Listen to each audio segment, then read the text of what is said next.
Don't forget to donate to the hashtag Daytona Dream 2019 GoFundMe for your chance in January to win one of these 3 Kevin Harvick diecast.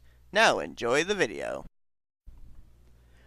Getting ready for qualifying here tonight, preparing for race 14 of the Division 2 Skittles Super Speedway Series, here live from the Riki Raceway.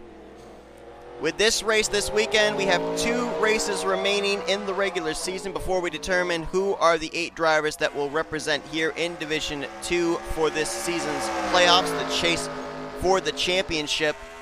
And it starts to get really interesting from this point on, and really confusing for me, because I have to look through all the different scenarios that there could possibly be of drivers that haven't won winning, drivers that have won going to victory lane again, drivers that have won already in position of points in relation to other drivers that have won. And this division's the toughest because we've only got one driver this whole season that's gone to victory lane more than once. That happened just last week with Charles Sanford going to victory lane for the second time this season, taking the checkers at Zenjoltas. Everybody else that has won this season only has a 1 in the win column, so it makes it very, very confusing for me in terms of trying to figure out who is in position to make it into the playoffs and who is not. However, there are a couple of drivers, based on where they're positioned in points and the gap they have back to the 8th seed as far as the playoffs go, that come into this race locked into the playoffs already. Charles Sanford obviously is the first one because he is a 2-time winner this season. He is 11th in the point standings, and mathematically right now does not look like will fall out of the top 30 in the point standings. That basically is all he needs to worry about. He comes into this race, if I look real quickly, he is about he's 70 points ahead of 30th in the standings, so the odds are not in favor of him finishing outside of the top 35 for the next 2 races.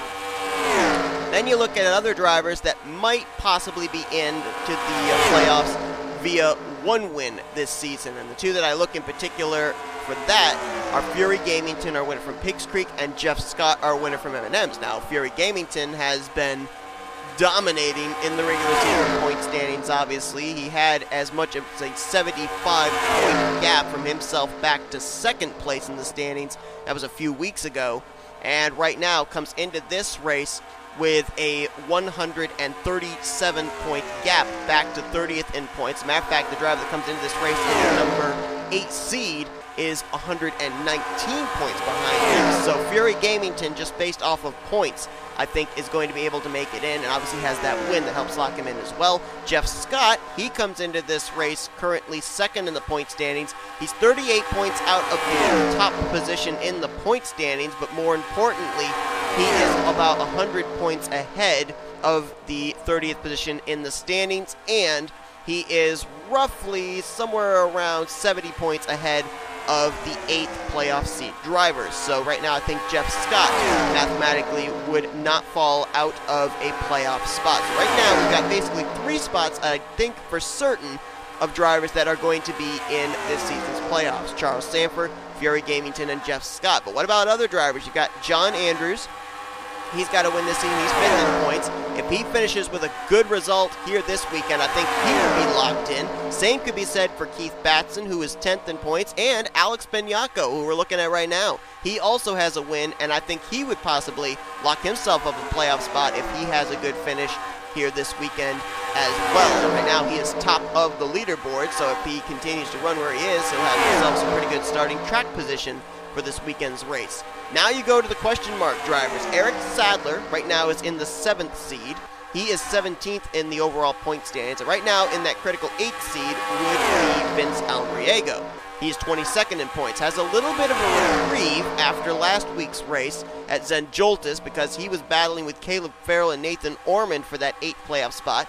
First off, Charles Sanford went to victory lane for a 2nd time, so there was not a different winner. And secondly, Nathan Ormond and Caleb Farrell did not have good runs, so much so that Caleb Farrell now comes in this race in that critical 30th position in points, and Nathan Ormond, he fell outside the top 30 in points. He's 33rd in points coming into this race. We've got right now 4 former winners, 30th, 32nd, 33rd, and 34th in the point standings. So they're not only battling for a playoff spot, they're all battling to stay in the top 30 in the standings.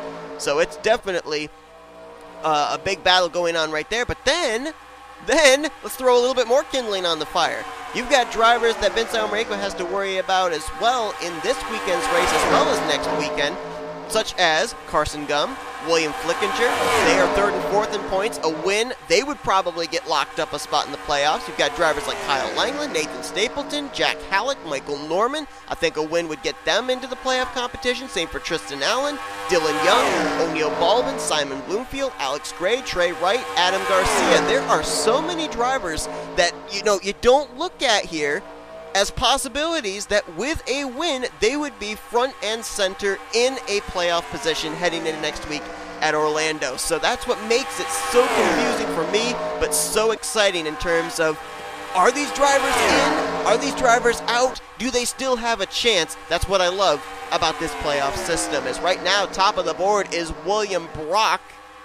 Brock just trying to get back into the top 30 in points. Now remember, another thing that I should point out as well, Caleb Farrell, William Brock, Nathan Norman, Sadal Solera. Yeah, they're trying to get back into the top 30 in the point standings. Something that really could help them would be another trip to victory lane, because as long as they get back into the top 30 in points and have 2 wins, they automatically jump up to what would be the 2nd seed behind Charles Sanford. So those drivers, you can bet, are going to be aggressive this weekend in trying to find victory lane. Case in point, William Brock right now, top of the board, trying to get himself a good qualifying position for this weekend's race. And also, last night, well, not last night, but earlier tonight, we ended up having Division 1 qualifying. Shane Lake picked up the pole position, moving the streak to 27. Will we see the streak end at 27, or will we have our 28th different driver sit on the pole this weekend? We're going to have to wait and see.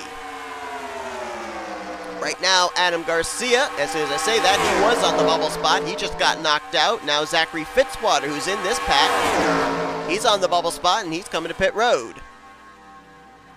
So hoping that 35-6-17 is going to hang on, but there's still 3 minutes remaining in the session, so I wouldn't hold my breath if I'm the former pole sitter Fitzwater. It's another former pole sitter right there, and Benny Watson. Been a while since we've seen Benny Watson up in the top 10 in speeds. Right now he's 8th fastest. He's trying to make it up there for a chance to be the first repeat pole sitter this season. William Brock's a former pole sitter as well up there. Alex Benyako, a former pole sitter. I don't think Voiles is a former pole sitter, but I'm thinking Cody Lamas was a former pole sitter. Yeah, Lamas was. Voiles was not. So if Fitzwater stays in, what's that, 5 different pole sitters that we've had this season that are up there in the top 10, that'd be a 50% chance of the streak coming to an end after 27 races. But the question is, can Fitzwater hang on? Now 2 minutes remaining, and nobody's been able to knock him out yet. Follow where William Brock is at. See what pack he's in, that he's been able to produce that 35.451, and there he is. Well, if he wasn't a big pack, it's not big anymore. John Andrews is here with him as well, 7th fastest. Jordan Lopez right behind him, the 45, right now 3rd fastest. These 3 look like they might be in fairly good shape to make it to the next round. There's Adam Garcia right now on the outside looking in. Currently in 11th. If he could get a nice draft off this group ahead of him, he might be able to challenge Zachary Fitzwater for a spot in the next round of qualifying. Last time by was a 35.9. See Lopez and Brock there side by side, so that's going to hold them up a little bit. That might allow Adam Garcia to close in. Garcia could have a shot here.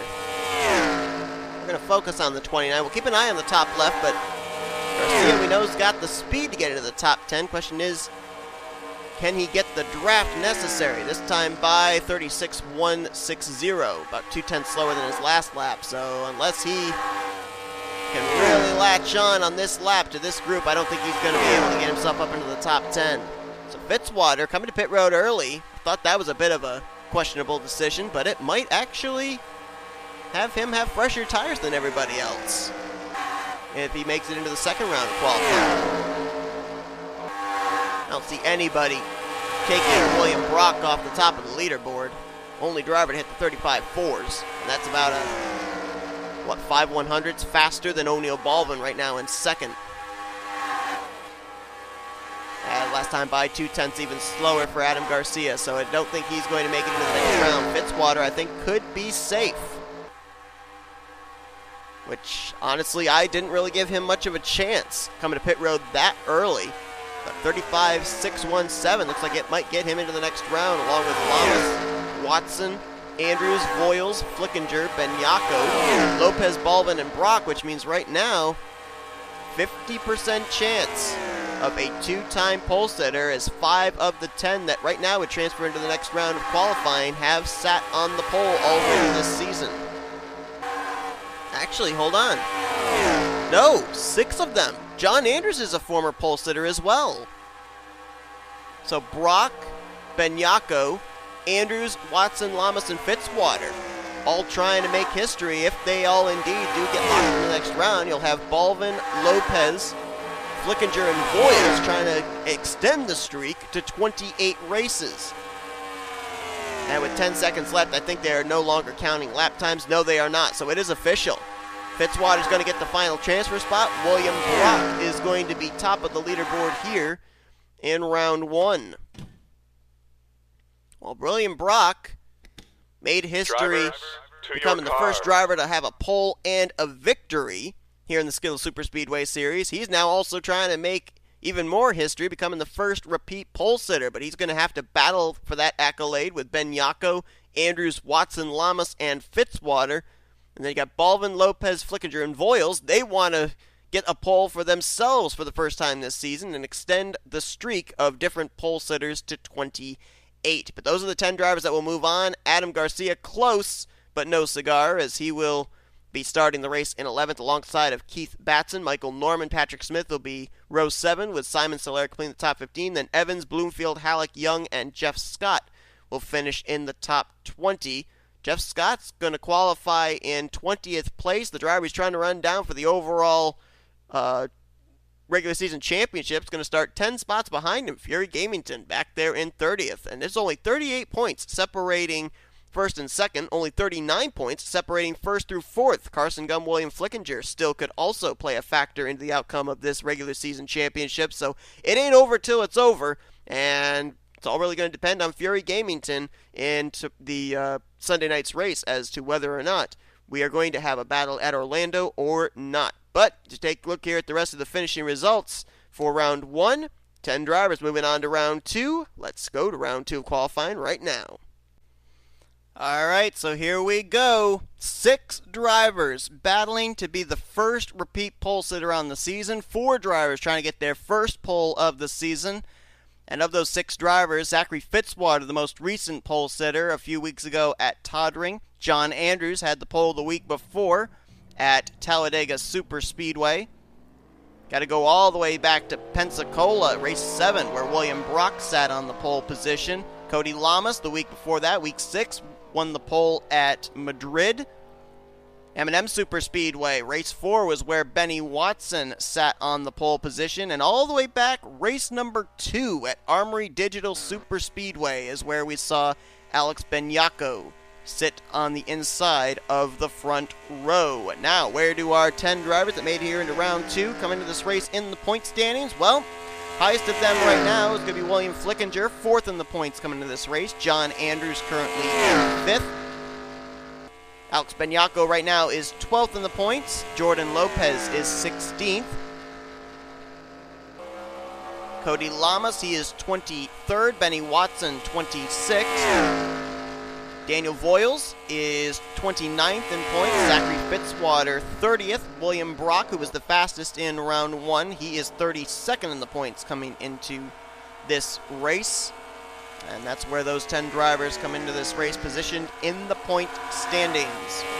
Oh, O'Neal Balvin made it. I'm sorry, O'Neal Balvin, 15th in points coming into this race as well. Well, here's a group already formulating, and we haven't even completed their first laps. John Andrews, Benny Watson, and Zachary Fitzwater, all former pole sitters this season.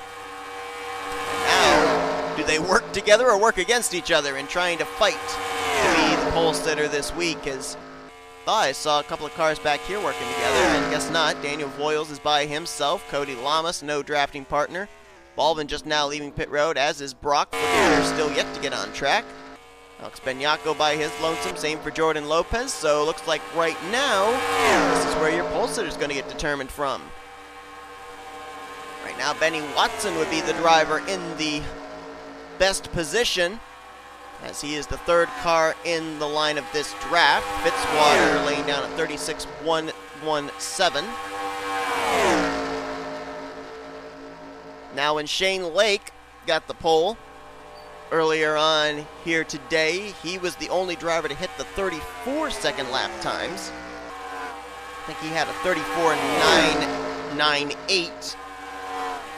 Everybody else was down to 35, so let's see if it's going to be the same song second verse here. Let's see if Watson can jump top of the board.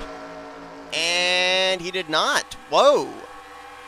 Fitzwater still the fastest. 35.922. Andrews with a 9.32, and Watson back there with a 9.71. They're closing in on Jordan Lopez, so Lopez might have a shot, and he's one of the 4 drivers trying to get his first pole of the season. You see right here how Fitzwater's right up on the back bumper of John Andrews. Watson's not been able to get up to the back bumper of the 59, and that's hurt him. Maybe if these guys get slowed up a little bit by the 45, Watson can get up there, and this is going to be another good lap time for Fitzwater. 35.797 for the Auto Trader Chevrolet. Now Watson's going to catch these guys, and this could be a good lap time for him. The question is it going to beat a 7.97? Watson last time by ran an 8.30, so he wasn't too far off. That's what, 6 1/1000ths, I think. He's going to tuck in line behind the 59 of Fitzwater. I don't know if the second or third car in line is going to get a better lap time in number 4, or if John Andrews might top them all being the 4th car in line. Let's see. Is there any change for the top position here at the line? It's going to be Watson, top of the board, 7.83. Lopez leading this group. Is he going to have something to say? Is Andrews, who ran an 8.55 last time by, going to have something to say about this? This is going to be a good lap here. Oh, look at this. Watson steps out of line. Now, was that on purpose to stop John Andrews from getting a good lap time? He might have seen the 57 step out. I think he thinks he's got the 59 beat. I think he was trying to slow up the lap time of Andrews. Let's see if he was successful. Can Andrews best his lap time? And he does, but he does not beat Benny Watson. 8.10 for John Andrews. That, I think, right there was a defensive move. Who would have thought we'd see a defensive move in qualifying? But Watson, realizing that John Andrews was the last car in that group, stepped out of line. He blocked him to stop his momentum. And that move right there might have just given Benny Watson the historical moniker of the first 2-time pole sitter here in the Skittles Superspeedway Series. But wait a minute. Fitzwater's on the draft here of Watson. Can Fitzwater have something to say about the pole?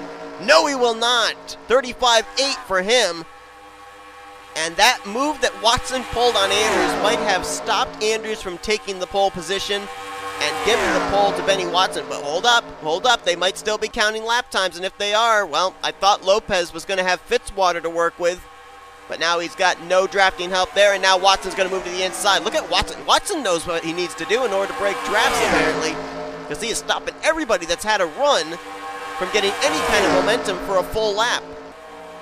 And coming to the line, I don't think anybody's going to top Watson this lap either. No, they are not.